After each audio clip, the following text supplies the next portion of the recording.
Hello, everyone. Once again, welcome to Talk Together. Thank you for joining us for an evening of talking about Dungeons and or Dragons. I am, once again, David Shears, and I will be your host again tonight. I'll be chatting to Hannah, whom you can see here. And Hannah, tell us a little bit about yourself. I'm Hannah. My pronouns are she, her.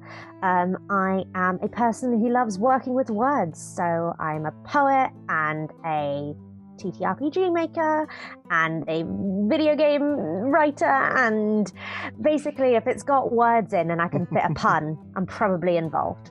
Many creative hats, and if you love words, you are a person very much after my own heart.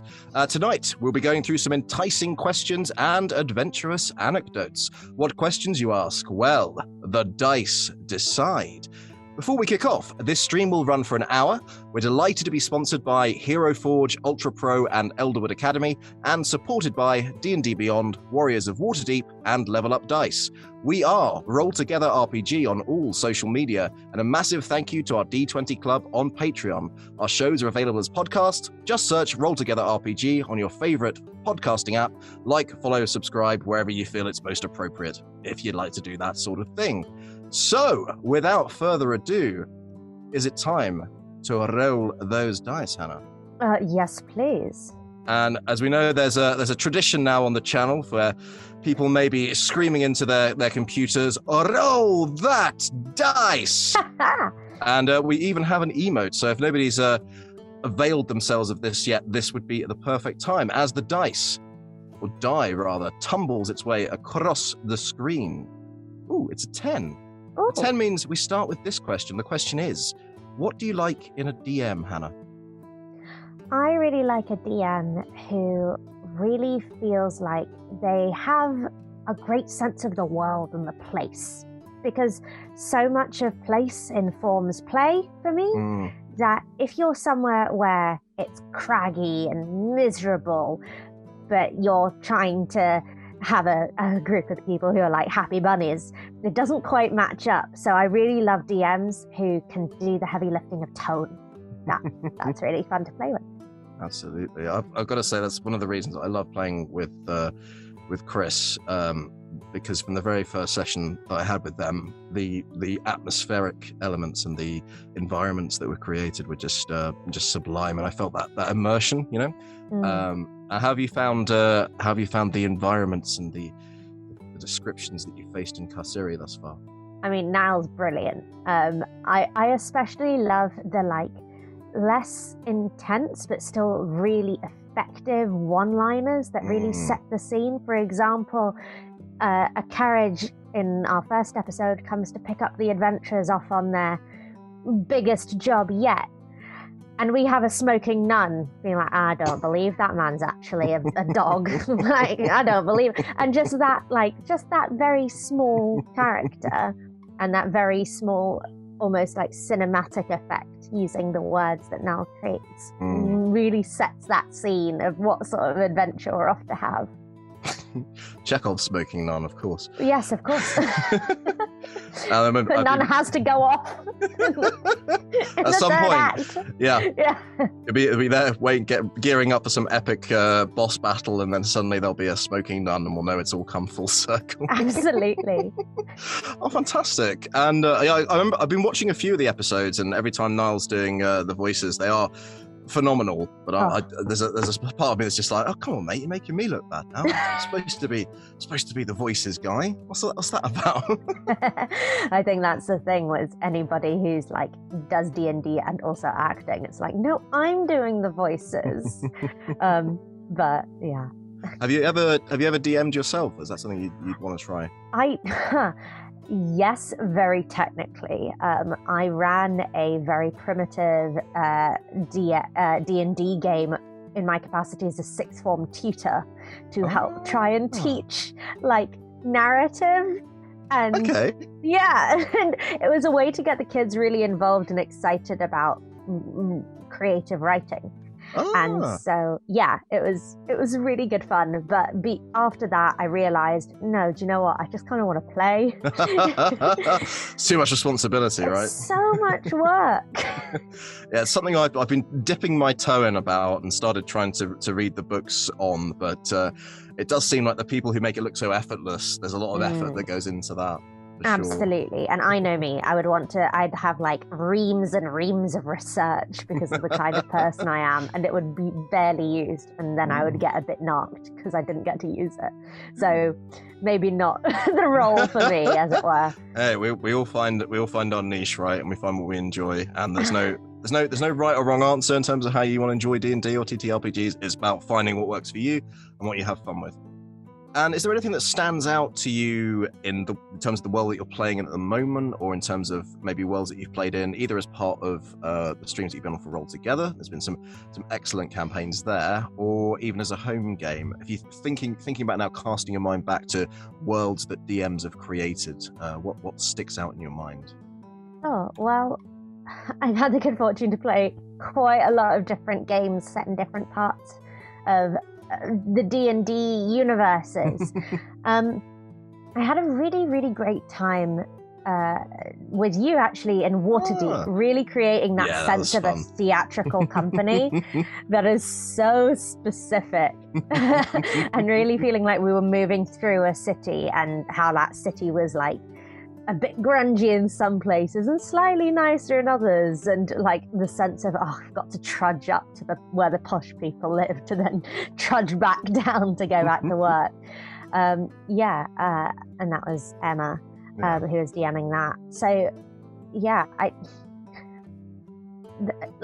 I take from each game like a really strong emotional connection to that place and that time, and it's really exciting because a lot of the places that we play, especially when we're all together, are in other D&D related media. So for example, Waterdeep is also in Baldur's Gate 3, and so I get to be like, this is fun, I'm back. And I kind of have a flavor of the town when I'm playing something else. I'm totally with you on that. Firstly, I absolutely agree. I thought Emma did a fantastic job making Waterdeep a living, breathing experience in that campaign. But it was also like the first time I had Emma as a DM, but it was also the first time that I'd ever played D&D with that much more of a role-playing focus in terms of everybody knowing each other and everybody having an idea of what their jobs were. And I found that so much fun to play with. You were a delight, by the way. You had me in stitches, trying to keep a straight face on stream sometimes. That was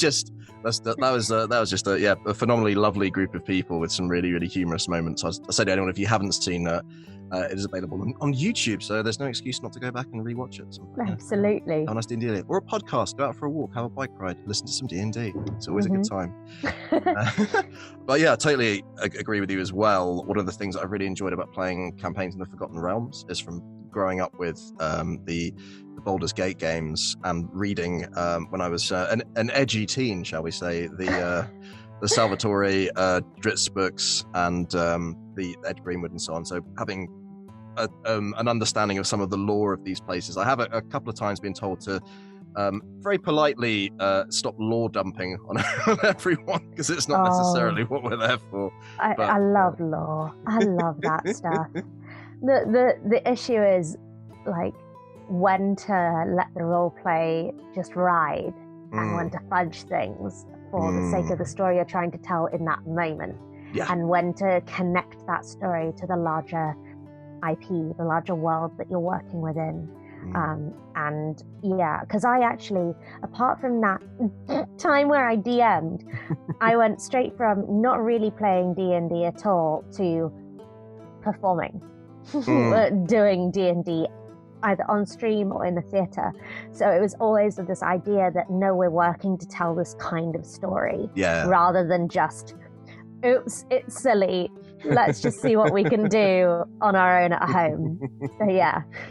Fantastic. Yeah, you're right. It's, if you can gauge the tone and the story and so on, that is something that comes with, I think, with time and experience as well. But at the same time, like, don't let it put you off trying it out. But I do love the fact that everybody that I've worked with or performed with here at Roll Together seems to have an inherent sense of what the story should be, and it's great. It's like every actor wants to work with generous performers, right?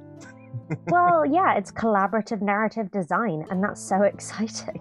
I want that on a poster now. Collaborative narrative design. Nice. And on that note, is it time once again to roll that dice? Roll that dice. Roll that dice. maybe too much. Who knows? Maybe. And as we wait for the die to make its way across the screen, where will it stop? Nobody knows, but it's a die. That's how it goes. Yeah, that rhymes. Sure. As a poet can confirm, rhymes. Yeah, that's up there with William McGonagall.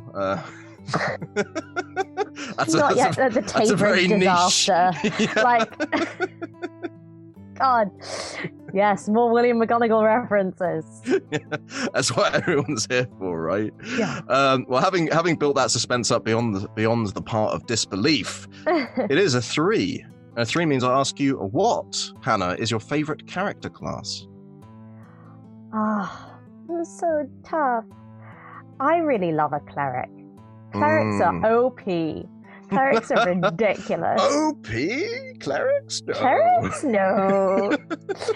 Yeah, I played a cleric for a year and a half for a professional game, and the sheer almost multi-class level abilities a cleric has. You want to hit someone? Hit someone. You want to use magic? Great. You have so many spells and you can change them. Huge. Clerics are, and also flavor-wise, you can do so many different things because it depends on which god and what kind of cleric you are. With people like a rogue or a barbarian, there are fewer options for like roleplay difference, because at the end of the day, barbarian hit things, and I'm not saying I don't love hitting things, but with a cleric, just the possibilities are endless, and this tension between duty to a being that is not often interactable with, and then trying to like exist with the rest of a party, I find so fun. So if you're thinking back to when your cleric was the most clericy that could ever cleric, and you think of one of these moments that showed this versatility or this slightly optimized nature in terms of a situation that your party found themselves in, where you just had to step to the fore and make a difference, as they say. Yeah, I mean, I did a lot of healing, of healing, but what was really fun was that my character had picked up a bunch of fire-related spells, and kept setting, like, when in doubt, set the enemy on fire. And for some, that's such a cleric thing of turning around and being like, I'm healing everyone, I'm looking after everyone, to woof, that horse has just gone up in flames. Or, Cleansing fire. It's kind of healing, right? Yeah. Cleansing, right? Or like in a really big battle, I used spirit guardians, and Nice. I flavored them as being like visually of the same ilk as the faceless statues in the temple that this cleric grew up in, and just having that ability to heal and hurt at the same time was very, very fun. Absolutely. A song of heal and hurt. Oh boy. Coming to all fictional bookstores. So within the like class then, I have to say, do you have a preferred domain? I like light clerics. I think they have so much going for them, but also grave domain is so mechanically interesting. It's just, it's very cool. But honestly, I think I've played most of them at this point. Love the idea of these Kellamvor follower doom guides just having all this power over life and death. I mean, obviously, trickster clerics, very, very, very good, right? Yeah. Not someone I know might be playing one. That's totally not overpowered or anything that I don't understand. No, not at all. So, what would you say to someone who would say that the role of a cleric is just to stand back and let everyone get on with things and occasionally toss in a heal? I would say, why haven't you just brought a druid then? That's a great answer. If it's stand back and occasional heal, druid. If it's up close and can like take a beating, clerics have pretty decent like HP, and yeah, they are comfortably in the middle of a fight. Yeah, putting yourself on the front line. Absolutely. I'm not going to stand back and look at this tree. What are you talking about? Brilliant. I obviously would agree with you that cleric is an excellent class. To be fair, I'd never actually played one before Aldrin. I hadn't really understood what the class was about. I'd been more about, I want to throw fire and things, and that'll be cool. And then playing someone who's kind of a sneaky, reluctant healer. There's always a lot more potential RP options beyond the archetype, right? Oh, absolutely. Yeah. Finding what works for you. So, what was your long-standing cleric? What was their personality? Phoebe was her first day out, basically, and like trying to figure out like her duty versus what she wanted to do versus like impressing the people around her who are all much more seasoned adventurers. And like actually her kind of emotional journey was picking up bits and pieces of like necromancy on the way. Nice. Yeah, as she starts to like, for a light cleric, starting to pick up bits and pieces of the darker arts. Hey, shades of grey. I like it. It's not moral complexity, right? That's a surefire way to forge an interesting story. Like, yeah, I think it's really interesting to try and play characters that are like, I have this sense of morality or this sense of what I believe is right and wrong. But so much about D&D is how the experiences you have change you and how you create that arc within the group, but also within the character as well. I always go into a game with the possibility and the hope that my character will grow and change over the course of an adventure, because people do. And it's much more fun playing somebody vaguely real to me than it is to just play the broad archetype. Yeah, it's allowing yourself to be affected by the story. By yourself, I mean a character, although often we as players can get caught up in the emotions of certain events. Yeah. I remember a particular player death where everybody just sat there in silence for about 5 minutes. Like, oh God. But that's part of the joy of it, right? It's just allowing yourself to become immersed and allowing the story to develop and the character to develop naturally. Hopefully this isn't jinxing Carceri with a massive influx of betrayal and character-defining moments. Touch wood on that front. But we will find out next week with the finale. Excellent. Okay, shall we move on to the next question? Yes, let's. Okay, once again, everybody, roll that dice. Let's see those emotes in chat. Why not? Okay, interesting. So that is a 13. And the question I ask you with the 13 is, lucky for some, what do dice mean to you? I really believe that failure is interesting in narrative. And if you don't have any sense of risk, then you don't get to see the character face difficult situations where facets of their personality could be illuminated. And the story doesn't get to branch off in different and weird and wonderful ways. Like, dice aren't the only way. You can flip a coin, you can, and depending on the value of the dice and the likelihood of, rolling a 20 versus rolling an 11, dice are a way to introduce risk and failure. And if you're doing a different kind of game, or if you're reading a different kind of story, or watching a TV show or whatever, things play out the same way or a predictable number of ways.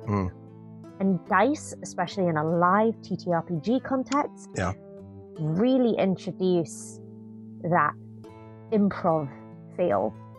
You have to yes and whatever the dice say. If you've rolled a 1 and you've just tried to hit somebody and you end up hugging them instead, that's so much more interesting.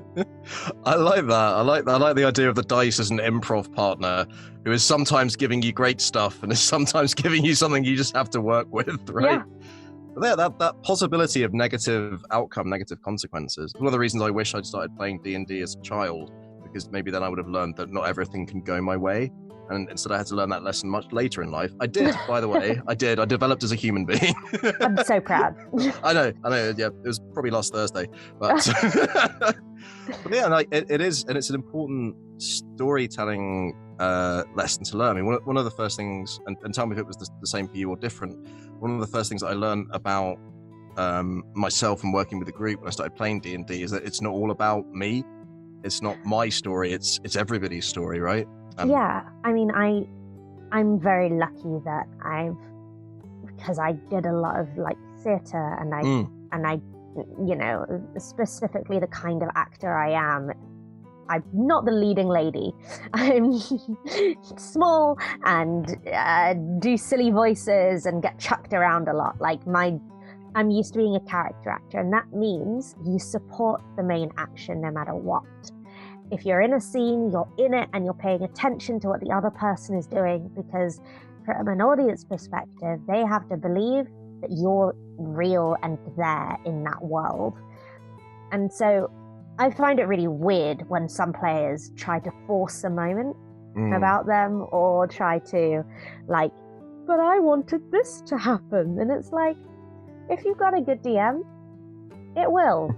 Just trust the process. Like, absolutely. It's trust.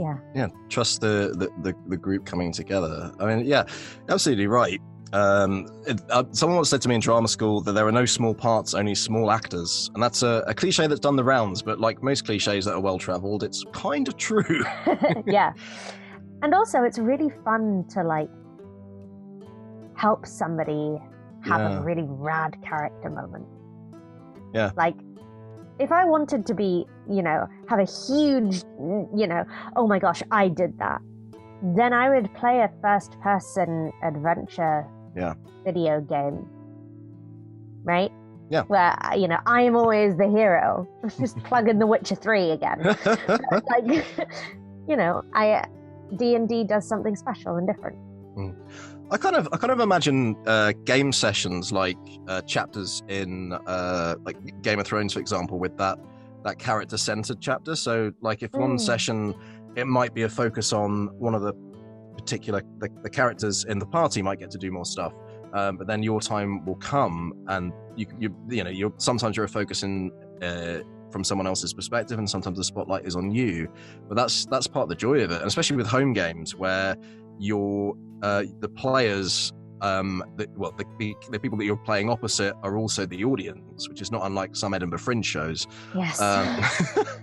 But it is finding the way that the lines blur, and I found that it's been brilliant for my kind of social development in terms of curbing my enthusiasm to be the hero in my own tale, having moved from computer games to playing with real, live, thinking, breathing people who have goals of their own.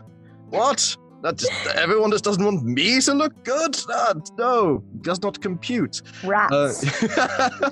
But yeah, I mean, I absolutely agree with you. One of the best moments that I've had is in casting Holy Weapon on the monk in the party and then just watching them go ham and being like, yes, I have done more damage through assisting you than I could ever have done on my own. I will now meld into stone and eat my pie. Yeah, absolutely. Oh, fantastic. Well, yes, hopefully we shan't be in so much agreement for the rest of it, otherwise it'll just be a question of me going, yes, you're right. And then, but, yes, you're right, yeah. Let us see, perhaps the dice have a controversial question in store for us, who knows? Here we go. I don't decide, it's all entropy and chaos and the laws of the universe, but once again, the die flits its way across the screen. Okay, interesting. So this is a 15, and this may be where we will have not an altercation, but perhaps a difference of approach, because the question is this. Where do you start, Hannah, when making a character? By ruling out the ones I've done. Nice. Genuinely, like, if I've played a cleric recently, I'm not going to play a cleric again until I've, like, really taken some time away from that class. I tend to go class-based first rather than race-based because I believe in being tactical with like mechanics. You know, I'm not so character focused that I'm going to build something unplayable. Like that's not fun for me. The risk of failure is in the dice, not in my bad planning. So I get rid of all the ones I've done before. I try and pick so once I've chosen the class. So for example, right now I'm playing a barbarian. My next game, I won't play a barbarian or a cleric. I'll probably pick something really different. I haven't played a sorcerer in a really long time, for example. So maybe that. Or I've never played a ranger and they've introduced some new rules. So maybe that'll be fun. But yeah, rangers are much better now. Yeah. Oofed. But then I go for like the I want. And once I've got what they want, then I can build the voice and the look and what they carry and their background, because what a character's want is their motivation. You know, things lead to that motivation, and that motivation informs the rest of how they play. And it can be as simple as, which is what I'm currently playing for Vara or Raya in Carceri. I want a comfy house. That's it. That's how big I want. And that means she is money motivated. She doesn't want justice or like the world or like, you know, she wants a new roof. Thanks. Playing your objective, right? Yeah. So, but the minute I got I want to play a barbarian who wants a comfy house.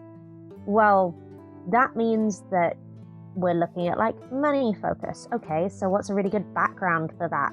What are some stats for that? What would someone like that wear? How would they behave? Would somebody who's concerned with something so small, which is relatively small in D&D senses, where things are like world-ending, usually, if you're a party of adventurers. Something as small as a house, you know, would she be really loquacious and chatty and philosophical? No. This character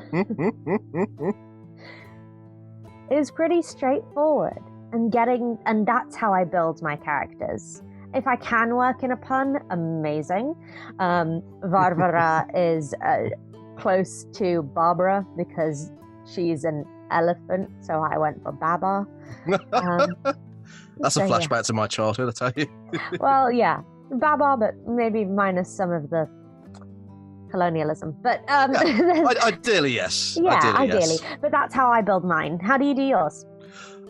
Gosh, my approach is very different. Although I really like the sound of yours. I theory craft quite a lot. I don't do spreadsheets, but I read the books and I try and think of archetypes that would work, or I look at things that a lot of people online have said, oh, this would be a really bad idea, and try and find ways to make it work like effectively in game. Because at the end of the day, I'm not running spreadsheets and being like, well, this one gives me 0.2 more damage per round, so that's what I'm about.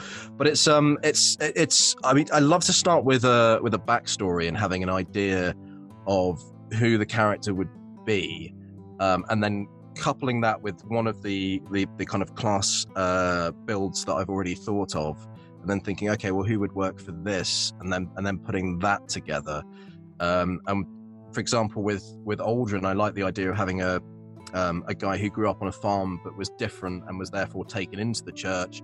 So it wasn't inherently evil, but was given a purpose in life that made sense. And then I was like, much like you in this respect, thinking, okay, well then what skills and abilities would make sense for this kind of lifestyle? And that's why the focus is on stealth and being a faction agent and reading people, rather than books and academia and arcana and religion. And from a gameplay point of view, not having proficiency in religion is abhorrent, although why on earth should it be an intelligence-based skill? I don't know. Somebody explain it to me. But but then for for Waterdeep that we played it together, the approach was entirely different, because suddenly it was nothing to do with optimization. Suddenly the stats almost didn't matter because we were free to kind of craft from the. We were level 0, so we literally couldn't. Yeah, and that was weird for me because I was like, what do I do when there are no numbers? There are no numbers. So just trying to, that was pure character, and thinking like, okay, well, what's the kind of role that I will enjoy playing, but that will also play well with others? And I thought it said something about the generosity of that group that none of us played a bard. No, and do you know what? I'm so glad. Yeah. Because also, like, crafting a character that is sort of a show-off, the face of a group. Yeah. I don't know about you, but I'm the face in my real life. Like, that's my... I call, Thames Water for my flat. Like I have, that's my job.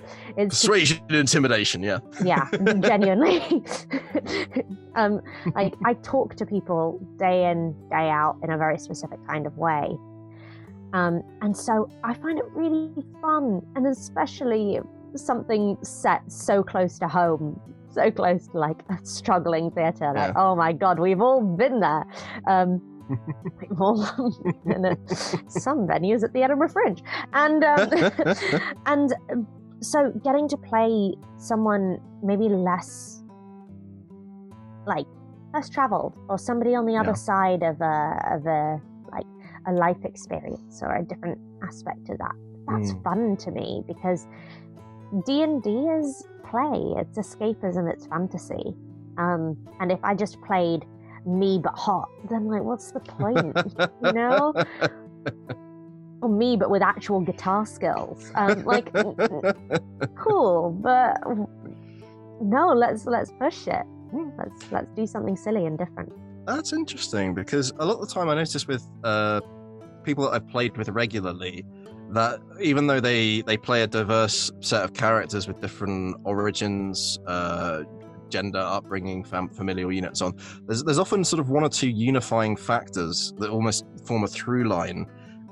It's almost like that core personality coming through to build a character. Could you think of any sort of unifying traits that run through the characters that you create, or are you going to be the exception that disproves my rule? I'm definitely not exceptional in that context. I don't love playing games where I have to be cruel to people who haven't earned the cruelty. It's just not my power fantasy, and I understand it might be that for others, but I don't love doing that.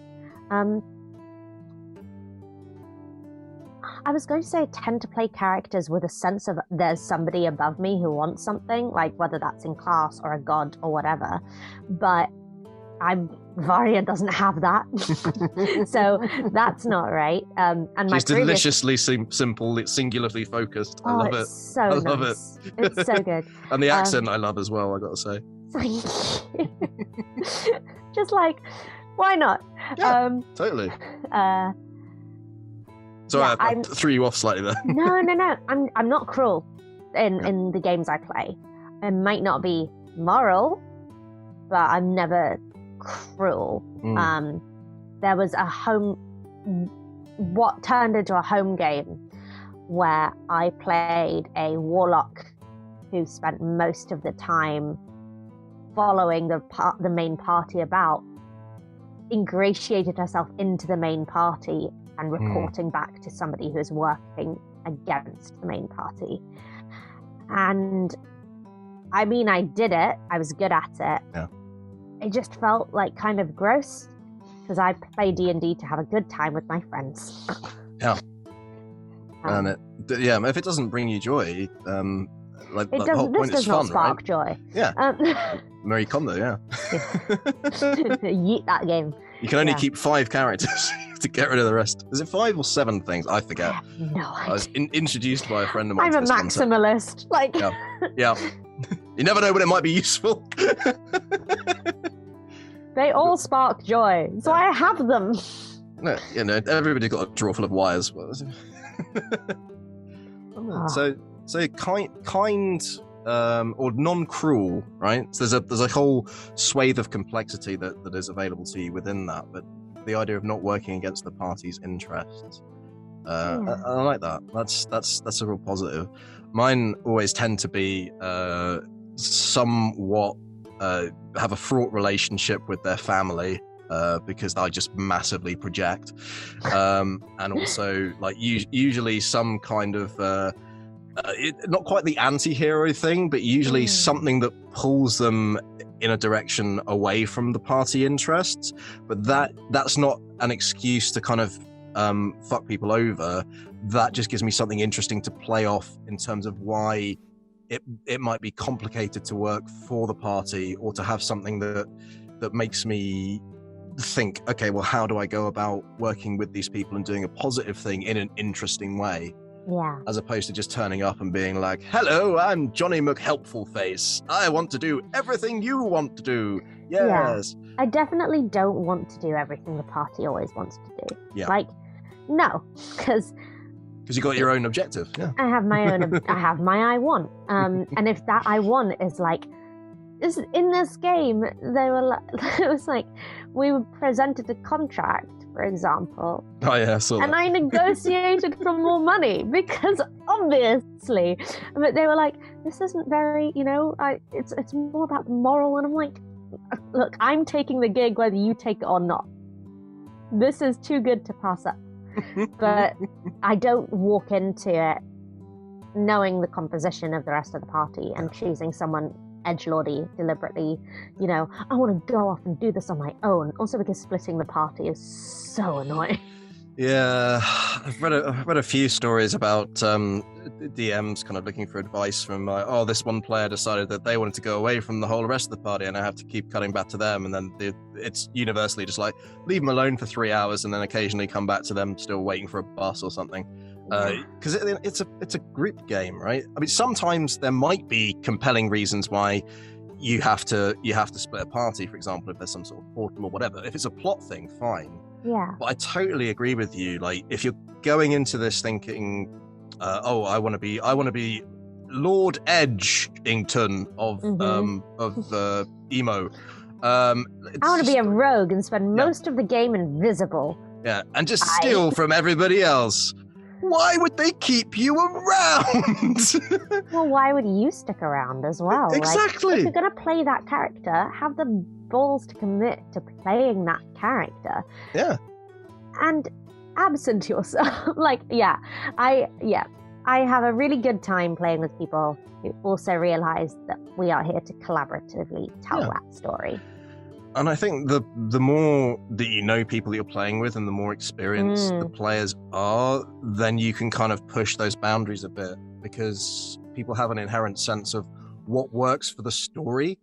Yeah. So, for example, like people are probably aware at this point that we have session zeros before every campaign, and we go through with the players kind of what things in story is everybody comfortable with. And me personally, I'm quite happy to push the boat out in terms of like RP, PvP, and like using persuasions and charms and things, because I have the personal belief, and I might be wrong, that I know when it's too much. But on the other hand, everybody's threshold is different, and that's why we would say like a session zero is so important. Because if you're going into the game with everybody on the same page in terms of like for example, nobody ever wants torture scenes because everybody thinks they're boring and they add nothing to the narrative, and that's not what we're about. But as long as you're going into it on the same page in terms of what's acceptable in game, it makes for a much more smoother experience, and it makes for a much more collaborative experience as well. Is my view. I don't know if you disagree. I mean, with that. I always think that a session zero should happen. Yeah. It doesn't even matter if it's like a game for stream or if it's a game at home, because that way you've all had a chance outside of the pressure of telling that story together to decide what kind of story it is. Because otherwise, people will be on really different pages and it will be harder and less fun to tell that story. I mean, it's like when you watch a film and one actor is doing a brilliant performance for a panto, and another actor is doing a brilliant performance for this close.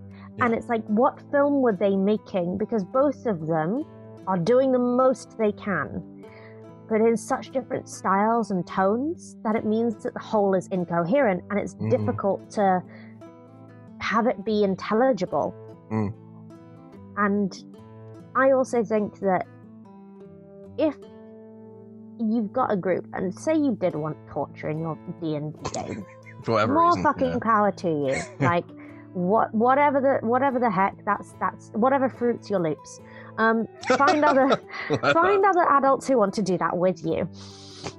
Kind of like kink. Like, find an adult who likes what you like, who, you know, don't yuck somebody else's yum, but also don't try and make somebody else like what you like. Yeah. Try and find a common ground together, and that's well, there's a lot of trust in effectively long form improv. Yeah, absolutely. Yeah, and so much of that is having the right group of people. Yeah, so, and like there are some groups that I would say, let's do this too, and I would never suggest the same thing for a different kind of game. So that's making me wonder if there's a link between D&D's rise in popularity and improv's rise in popularity, because they are similarly based. But I find, I don't know, I get more attached to D&D characters than I would do to improv, because improv tends to be, I suppose long form it's a bit different, but I was surprised, and I think a lot of people are surprised by how invested you can get in the story and how emotionally affected you can be. And that's like another reason why it's great to sort of check in with people, and you'll see us doing that on stream sometimes at this particularly poignant moment, just making sure that everybody's all right. I think that's a perfectly great thing to do without, it doesn't interrupt the story in any way, but especially with people like us who love to get really invested in the story, because that makes it more fun. Yeah. But it also means that it can make it more emotionally effective in other ways, and that's a good thing to be aware of. I mean, again, touch wood, I hope nothing tragic and traumatic happens. We're facing somebody huge, I think, next session. So, but again, if Varia dies, oh well, big house maybe later.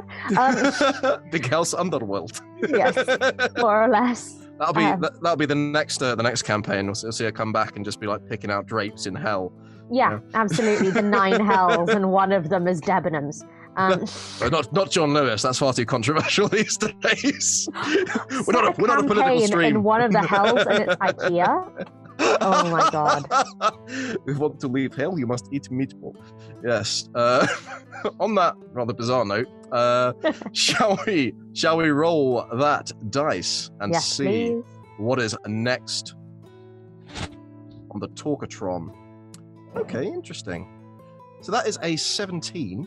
The 17. The question is, how do you feel about fudging rolls? Do it. Do it. I mean, like, within reason. I've said at the beginning, I like dice because they introduce failure. But if you're at the final narrative episode conclusion, and this is the final blow to the big bad, and it's a difference of 1 or 2 points, just fucking do it. You're there to tell a story and have fun. And breaking the strict mechanics or rule of cool, I think, is totally fair. Or like, you could say, can somebody help? And then maybe get a reroll, or argue with your DM about, is this actually athletic? Sacrilege! No! I do it all the time. No. People are like, you should never fudge. And I'm like, but then, you know, this could go on forever. This story could go on forever. Maybe in a home game, don't. But we only have 4 episodes to tell a story. Fudge the roll. You know, this is for an audience at the end. And I believe that creating work for an audience is going to necessarily be different than creating work for yourself. True. So I can see. I suppose I would come down on the side of it. Like, I can understand why a DM might fudge rolls if they have like a monster just crits 5 times in a row and so on. Yeah, and then that's the first episode. Thanks everyone. The next 3 episodes are just going to be us staring, having a funeral service for each of our characters. My experience with fudging rolls, like I did it once to try and save another character, but I don't know. I think there's we'll probably split chat right down the middle with this, which is great. You'll love a bit of controversy. Good. But it's like Team Hannah, come on, everyone. Yeah, in some ways, I wonder how many people turn up for the stream, like understanding that there is a chance that they might be disappointed, that the heroes may not vanquish the enemy. Well, yeah, and if that's the story you want to tell, then sure. This is why I should never DM, because I'd just be like, "You'll die." See you next month. So long as that's like agreed in session 0 as a possibility, then that's totally fine. But I also realize that this is people's popcorn. It's a story, right? Yeah. On a Friday night, and I mean, you can see what happens when there's an unsatisfying ending in a pretty popular long piece of media. Oh gosh, no! Let's not invoke that controversy. It would. Which one? Because it would be out of line, and it isn't our duty. I mean, we are playing many games, but I'm not exactly sat here on a throne. I love that horse meme that's doing the rounds again. It's the perfectly drawn horse. It just turns into something I drew. But yeah. I mean, but that's the thing. Like, no, obviously, if you're playing a certain type of game where it's a crapsack world and things just happen and they hurt and they break and whatever. Yeah. Then stick with the role all the way through to the end. You will die. Yeah. But if you're playing fantasy heroes, there's a reason why there's the hero's journey and it ends in coming home. Right? Having faced the hardships, Exactly. Like, think about not to get really pretentious about it. We're borrowing from like epic fantasy, and epic fantasy is borrowing from Greek tragedy, or like the Greeks' understanding of story structure and development.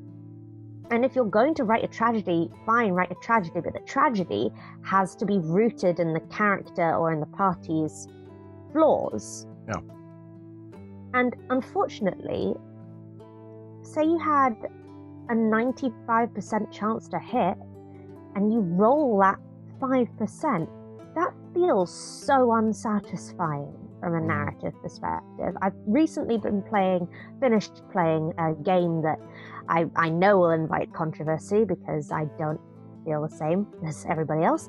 I recently finished Disco Elysium, and there's some amount, and that's a dice roll game. That is purely about rolling some dice. And we had 97 and 98% chance of success, and that 2% felt horrible when we failed. And it didn't feel narratively satisfying, because if you built your character to be able to do something and then you don't get to do that something, it's really annoying if you're trying to tell a kind of story. I totally get that. It's like if I have a plus 19 on something, the idea being that my character's exceptionally good at it. And then the DM goes, sorry. Yeah. Like, if a good DM can make it narratively compelling and explain why and how it would happen, sure, I'm on board with that. I mean, I try not to do it on stream, but sometimes I can't help myself, but I am a consummate rules lawyer. I'm probably a better rules lawyer than I was an actual lawyer, which is why I don't do that anymore. But yeah, argue your corner, but at the end of the day, like it does say in the handbook, the DM's always right, but the tone of the game is important, right? Like that's really interesting. We're approaching it from very different perspectives, because I read international law at university, and what I learned is, at the end of the day, fuck the rules. You get enough people on side to say the rules shouldn't matter in this particular instance, that's what happens. Now, whether it should or shouldn't happen is something for another kind of stream. But like, we'll be back for legal chat next week. Join David and Hannah talk law. Fuck the rules. What kind of society are you trying to create? What kind of story are you trying to make? And that, Your Honour, is why I'm here. And that's why I've eaten a swan. So in terms of... Sure. I hunted deer in the Kingswoods. Yes. Yeah. Much similar, son.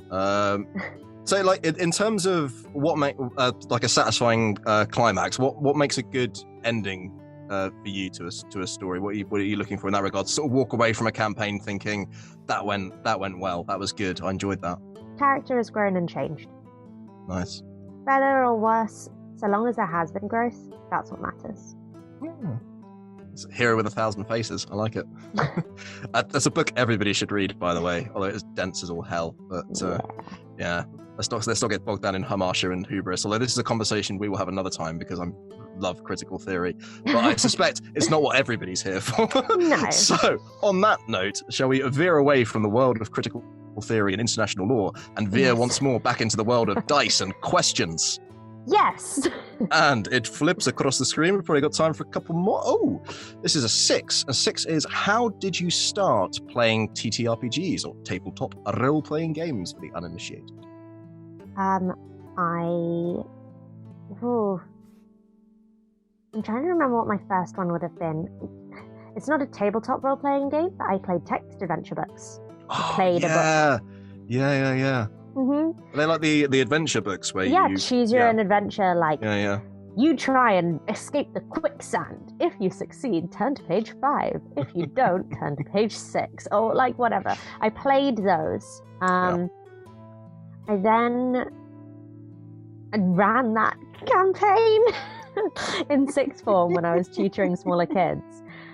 And then I was at the Edinburgh Fringe. I was in my poetry side of things at the time, and I had a friend called Catherine Wilson who introduced me to Chloe Mashter, who's this amazing DM and like creates some fucking spectacular work.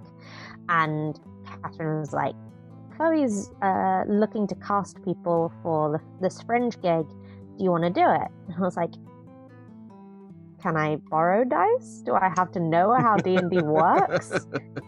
And she was like, no, you can borrow dice. You don't really have to know. Like, do some reading. Of course, I then read as much as I humanly could.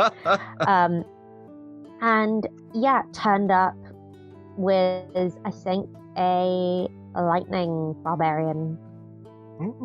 Just having a brilliant time. So yeah, straight onto stage, having not really played it in person. Amazing. In a long But with time. that improv experience. Yeah, with the improv experience. Yeah. And the the confidence of failing in front of an audience night after night that the Edinburgh Fringe gives you. Like at that point I had no pride left. Success at the Fringe is having an audience to fail in front of. Exactly, right? You know, I think I literally came from that day I did a show to 3 people. And then I was like, well, there's going to be more at the D&D thing. And I get a free pint. Let's do it. Hey, that's what I would do a lot of things for a free pint, I tell you. At least roll some dice. I take it that was a positive experience because you're still playing today. Yeah. And I had a really, really great time. And I mean, I've actually made friends because of that one show. And I am really, really lucky to have been able to do that. Amazing. It'd be lovely to have, because there's people that I've performed with on stream that I've never actually met in real life because of the world, the way the world is at the moment. So, touch wood, within the next 6 months or so, actually have an opportunity to meet people whom I have befriended in the digital realms. I finished like a really long ass campaign on stream after we'd been doing it in a theatre for about a year. Ah, right. And it was like, we don't get a rap party. Yeah. We don't. What's this? So, yeah. I don't know. It's like this for you, but like whenever we finished doing a stream, I still have that same kind of adrenaline and energy that I would have after doing a show. And then it's just like, but where are people to talk about the show? And it's like, that's one of the things I'm really, really looking forward to, because I just end up sort of binge watching The Mandalorian or something. You know? It's like trying to find an outlet for that. I'm so lucky to have flatmates who I can just bother and be like, hi, do you want a pint? There are times when living on my own is beneficial, especially no in London. queues for the loo. Yeah. Right. Everything's where you put it. If Yeah. you run out of bog roll, you know it's your fault. That's it. You know, the responsibility rests on my shoulders, but I am definitely looking forward to socializing with people again because I love the sound of my own voice and I feel like I have to share it with others. You believe that, you'll believe anything. Oh, look, it's Chekhov's nun. Oh, she's there. Not with a bang, but a wimple. Way. Thank you. T.S. Eliot, an anagram of toilets. True. Just like a Bo Burnham thing. Anyway, abstract as that almost segue. I think I fell off my segue, but let's roll the dice once more and see what we have in this Royal Rumble. Ooh, interesting. So this is a 16. Mm-hmm. And a 16 is interesting. Circling back to what we talked about earlier in terms of how you build characters and what you look to do and so on. This is, if you could make yourself in D&D, what would you be? Oh, I've had this chat with all of my friends. I've thought about it like a lot. And I think I'd be a wizard. Like, I'm too much of a nerd who likes being inside to not play a wizard, I think. And I also don't think, like, I would be a magic user. I'm too squishy in real life to be anything else. I don't care about, like, helping people enough to be a healer. I kill plants, so not a druid. You know, some people have a green thumb, I have a black one. And while I feel like I have sold my soul in some respect, as most people in the entertainment industry have, I don't think it's like warlock level. Yeah. And it's definitely not inherited, so it's not sorcerer. So I think I'm stuck with wizard. It also helps that, like, wizards are constantly learning new spells and constantly reading more and constantly researching and finding things out, and that's definitely a core part of me. So you're drawn towards the arcane scholar archetype, or is there a particular school of magic that would probably arcane scholar? Yeah. But I haven't narrowed down that far yet. I haven't got that granular. I wouldn't mind being a shit wizard, because at least if I could cast a cantrip, I could just clean my entire flat with prestidigitation. Oh my gosh, yeah. The amount of time that would save. Just walk around ordering tap waters at pubs and then flavouring them as beer. It's so good. I'd have to down it within a minute, I suppose. So that'd be You can chin your pint. Come on. I mean, what kind? I am a Geordie. I have to prove it occasionally sometimes because I don't have the accent. But if I actually spoke like I used to, no one would understand me, especially not from the people not from the UK. So maybe. Yeah, I was gonna say I thank you. I'm secretly foreign, so A secret foreigner. In this country? Yeah, I'm not from here. Oh, where are you from? I'm from Hong Kong. Oh, wow. Yeah. I grew up with a friend of mine who was from Hong Kong as well. Yeah. It's a small world, who was also an actor. There we go. So there's obviously a trend, something in the waters, something in the acting waters. Fantastic. All right, shall we squeeze in one last question? Yes, please. Because I feel that the palpable chat slathering to roll that dice. Ooh. So this is gonna be an interesting one. And that's a 9. And a 9 is, what would you say to a new player? Someone who's maybe just starting out or is thinking about trying out D&D or other tabletop games? I would say find a DM who is comfortable onboarding new players. Like, there are some DMs who expect you to know all the rules inside and out, and that's great if you're a year or so in, but find a friendly DM, because they'll also, like, guide you and help you, and if you don't know something, they'll tell you and be excited to tell you.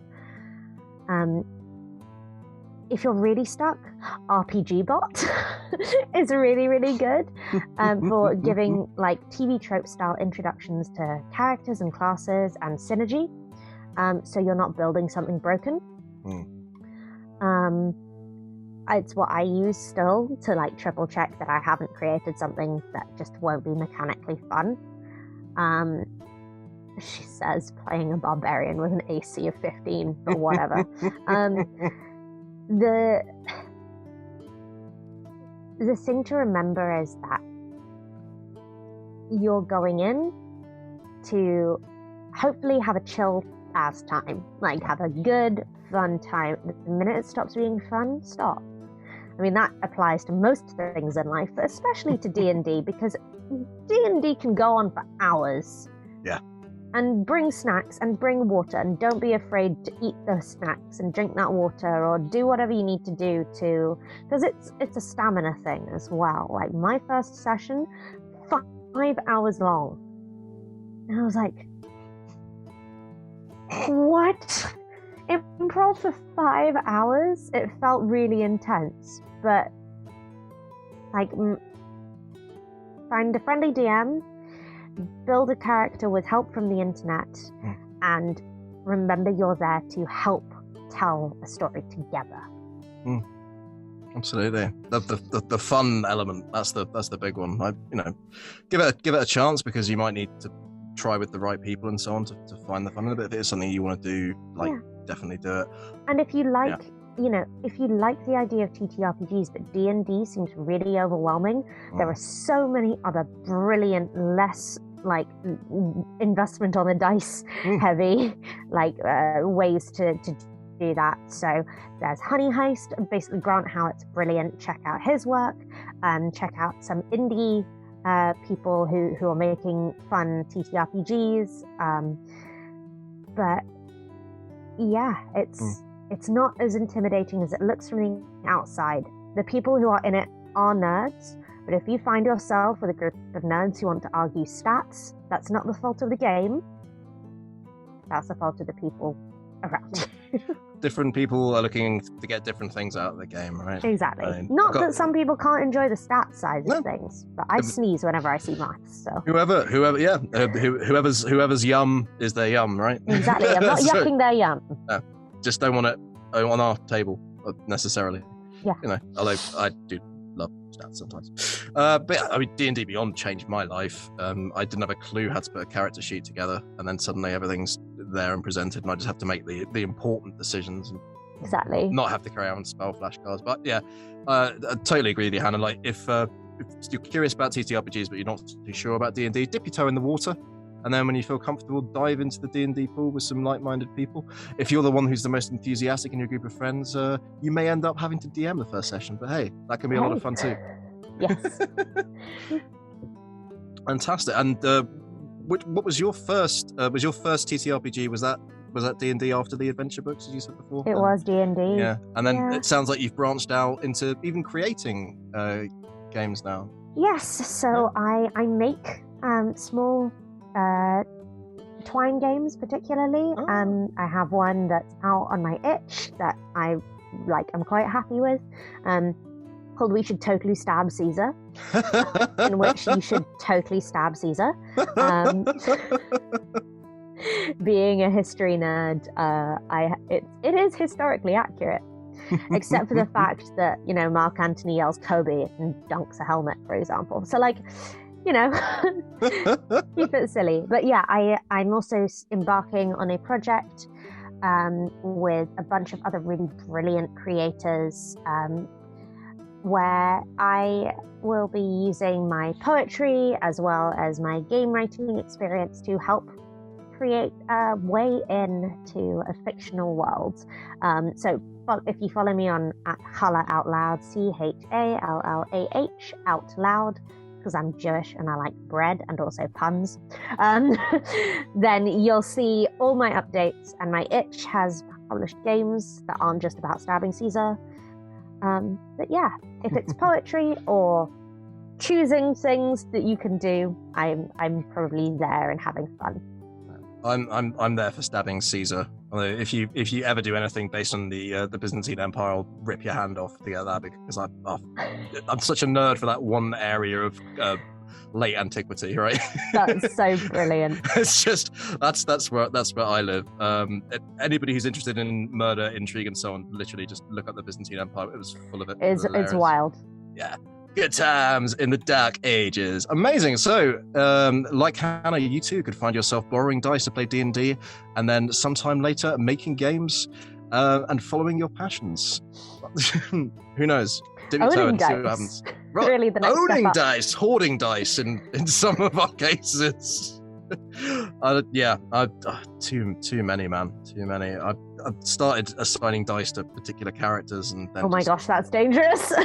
I know, because then I start to feel, no, it's not, it's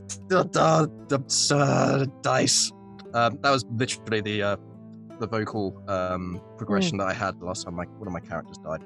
Nonetheless, I'm sorry. I don't know, so it happens. I'm a stronger, more well-adjusted person for it. Well, on that note, if you believe that, you'll believe anything. That is about all we have time for. You mentioned a few things that you are doing at the moment and where we can find you. That information should also be in chat around about now, if it hasn't appeared there already. Is there anything else that you want to say about where people can find you, or do you think that just about covers it? I think that just about covers it as to where you can find me. I'm a voice actor as well. If you want me to voice anything, or you just have questions about, like, how do I do this thing? Then I'm happy, if I don't know the answer, to point you in the direction. So come say hi, tweet, I will reply. And if you want Hannah and I to voice something together, I'm sure we can work out some kind of package deal, right? Absolutely. I mean, you got a sound recording studio, so why not? I mean, yeah, it's what happened when I stopped spending all my money on dice and started putting it in other directions. Yeah. Well, on that positive note, thank you for joining us, everybody, and thank you, Hannah, for being part of the show. Thanks also to everybody in chat for contributing. If you enjoyed us, we do stream every Saturday from 6 p.m. to 7 p.m. GMT and stream D&D games on Mondays and Tuesdays. On Mondays from 6 p.m. to 9 p.m. GMT, we stream Gloom Falls on Baldur's Gate, where you can see me. And on Tuesdays, we are currently streaming Escape from Karsiri, DM'd by Niall Ishak, where you can see Hannah. All of our shows stream at twitch.tv/RollTogetherRPG, and there's a YouTube link in chat, and don't forget you could also enjoy as a podcast. Many thanks again to everybody who likes, follows, and subscribes, and thanks to our D20 Club on Patreon, all of our sponsors and supporters, and remember, stay classy at the table. See you next time.